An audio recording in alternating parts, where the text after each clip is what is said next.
श्री स्वामी समर्थ. स्वामी महाराजांच्या कृपेने तुमच्या मनातील सगळ्या चांगल्या इच्छा पूर्ण होऊ देत आणि तुमचा दिवस शुभ जाऊ देत. मी आशा करते की तुम्ही सगळेजण अगदी आनंदी असाल आणि आनंदी तर प्रत्येकानेच असायला हवं. मित्रांनो, येत्या सोमवारी श्रावणातला पहिला सोमवार आहे.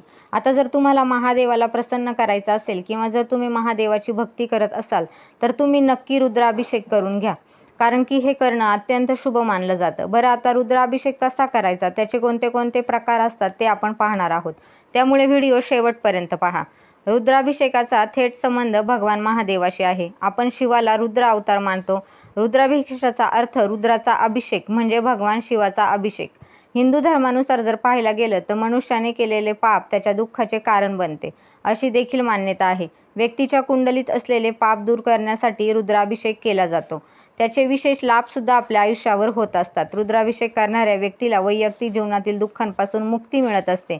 महादेव हे खूप भोळे आहेत. ते आपल्या भक्तांची भक्ती पाहून त्यांच्यावर लवकरात लवकर कृपा करतात आणि त्यांचे दुःखसुद्धा दूर करतात. त्यामुळे आज आपण रुद्राभिषेक कसा करायचा, त्याचे काय नियम आहेत ते पाहणार आहोत. आता जर तसं पाहायला गेलं तर ह्या अभिषेकाचे 6 प्रकार आहेत. पहिला आहे जल, त्याच्या जल अभिषेक, नंतर आहे मध अभिषेक, नंतर दही अभिषेक, नंतर दूध अभिषेक आणि सगळ्यात शेवटी आहे पंचामृत आणि त्यानंतर तुपाचा अभिषेक.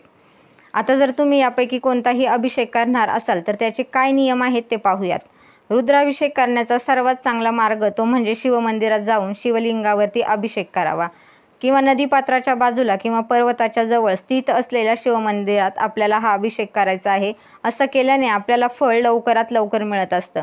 मंदिराच्या गाभाऱ्यात स्थापित शिवलिंगावर अभिषेक करणे हे जास्त फलदायी असतं. जर तुमच्या घरी शिवलिंग स्थापित असेल तर तुम्ही घरीसुद्धा हा अभिषेक करू शकता.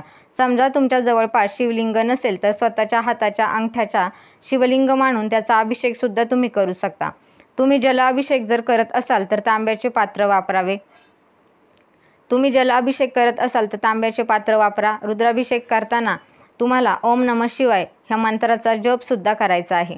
आता जर एखादी व्यक्ती काही विशेष समस्यांनी त्रस्त असेल तर अशा स्थितीमध्ये भगवान शिवाचा रुद्राभिषेक केल्याने तो व्यक्ती त्या समस्यांपासून निश्चित दूर होऊ शकतो. हिंदू धर्मामध्ये भगवान महादेवाची पूजाविधी अत्यंत प्रभावी मानली जाते.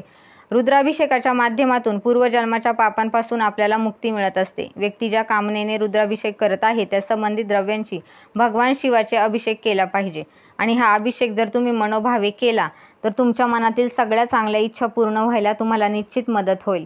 त्यामुळे येत्या सोमवारी तुम्ही नक्की हा अभिषेक करा. श्री स्वामी समर्थ.